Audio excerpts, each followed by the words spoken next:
Hello, hello, hello. It's me again. Menopause Barbie, your menopause tailor with terrible allergies today. I still show up every week to teach you more about menopause and all its considerations, no matter what. Right now, we're considering epithelial ovarian cancer. And we're going through each risk factor category one by one. I kind of feel like a risk factor category at present. Thus far, we've addressed genetic mutations, your personal medical history, and your family's medical history as risk factor categories. Now, we're ready to embark on something called personal profile as a risk factor for epithelial ovarian cancer. So this is video number 426. It's the 14th video in the unit. You will find some of what I present here today in chapter 32 of my book, regardless of whether you have the first edition or the second edition, but you won't find all of it. I always give you more in these videos than you could ever get in a book. Okay, so personal profile. Now, you already know what the word personal means. It's anything pertaining to you. But what comes to mind when you hear the word profile? If you look it up in a dictionary, you'll see that there are multiple definitions for the word profile. One definition of the word profile is a short description of a person. And that's the most accurate definition for purposes of our tutorial here today. We'll be designating those basic personal descriptions that increase your risk of epithelial ovarian cancer. Other definitions of the word profile are an outline, a view from the side. And nowadays, you also see the word profile meaning account information or contact information. In all these instances, the basic idea is that your personal profile is merely a short version or sketch or outline of some of your characteristics. It's intentionally superficial. It avoids great detail. So we'll be listing some personal profile features that increase your risk of epithelial ovarian cancer.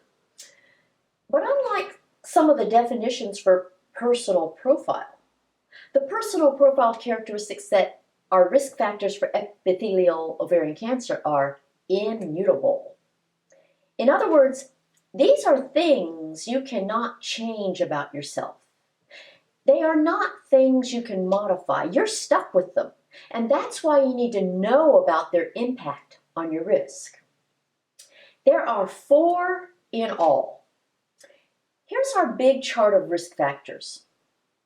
Personal profile is almost halfway down the page in yellow. On the list are your age, your race, your ethnicity, and your height. Here's the personal profile category in isolation, all by itself. And now we'll go through our isolated list, addressing each factor in turn. And we'll start with age. You have seen that different cancers tend to affect different age groups. And you learned in video number 422 on hereditary versus non-hereditary ovarian cancers that generally speaking, hereditary cancers occur at younger ages than do non-hereditary cancers. But we've separated the category of hereditary risk factors for epithelial ovarian cancer from this category of personal profile risk factors for epithelial ovarian cancer. So we will not include the hereditary epithelial ovarian cancers here. We are confining our focus to only those profile features that do not have a genetic mutation as their basis. Is that even possible? Let's give it a try. If you omit hereditary epithelial ovarian cancers, the vast majority of non-hereditary epithelial ovarian cancers develop after menopause. In general, the incidence increases with age, with a sharp increase in the incidence beginning in your mid-40s. Half, a full 50% of all epithelial ovarian cancers occur in women over the age of 63. In fact, 63 is the median age for epithelial ovarian cancer. This means that half are over 63 and half are under 63. The incidence of epithelial ovarian cancer in women under the age of 63 is only 7.5 cases per 100,000 women. The incidence of epithelial ovarian cancer in women over the age of 63 is more than 42 cases per 100,000 women. Here's a graph reflecting the incidence of epithelial ovarian cancer by age. So although you hear the most dramatic stories about young women with epithelial ovarian cancer, they are in the minority in terms of numbers of women having the disease itself. By and large, this is a disease of older women, and that's why it's so important to include it in your menopause education. Your menopausal life is when epithelial ovarian cancer is most likely. The age group with the highest incidence of epithelial ovarian cancer is between ages 55 and 70. This is merely because there are more women still alive between ages 55 and 70 than there are after the age of 70. Because the overall incidence does increase with increasing age. So on our isolated chart, we'll designate the median age as 63 and the highest age group as between 55 and 70. I've left relative risk blank because we do not have statistics for that. Next is race. Now, if you had to guess which race is at the highest risk for epithelial ovarian cancer, which of the three racial groups would it be? You know that there are only three races. I taught you that way back in video number 158. The title of that video was Race versus Ethnicity versus Nationality versus Religion. And I presented it way back then because it has become pertinent over and over again since. And the reason it's pertinent is because some diseases are more common in some racial groups than in others. And the race with the highest risk varies from disease to disease. So, there are three races, which are Caucasian, also known as white, Negroid, also known as black, and Mongoloid, also known as yellow. Of the three, which do you think is at highest risk of epithelial ovarian cancer, and why? Well, the answer is that Caucasian or white women have the highest risk of epithelial ovarian cancer. But when you try to determine why that's the case, things start getting really sticky. I've brought up the confounding variable of overlap a couple of times now. This is where one risk factor starts merging with another. You've seen this in trying to separate hereditary epithelial ovarian cancer from non-hereditary epithelial ovarian cancer. You've seen it in trying to separate familial risk from genetic risk. You've seen it when trying to separate one kind of epithelial ovarian cancer from another. And now you're going to see it in trying to separate race from ethnicity. Both race and ethnicity are on the list of risk factors for epithelial ovarian cancer. But no matter what I researched for delivering this lesson to you, I found every manner of merging of the two. And in addition to merging race and ethnicity, I found terrible inability to separate differences in incidence between races from differences in outcomes between races. It turns out that white women have a much higher incidence of epithelial ovarian cancer. They are more likely to get it. But black women have a much higher mortality rate from epithelial ovarian cancer. So they are more likely to die from it. So if you look purely at race alone and consider only risk factors for getting the disease, being white puts you at higher risk. We'll add that to our isolated risk factor chart for the personal profile category now. And again, I've left relative risk blank because we do not have statistics for it. Now it's time to talk about ethnicity, because race and ethnicity are not the same thing, and most people confuse the two terribly. This confusion has become so pervasive that it's common to see mingling and merging of the two on official documents. Ethnicity is defined as belonging to a group that identifies itself based on specific cultural or national traditions, language, or ancestry. There are hundreds of ethnic groups. Many sources try to limit them to just 5 or 6 categories, and those categories are rarely similar from one source to another.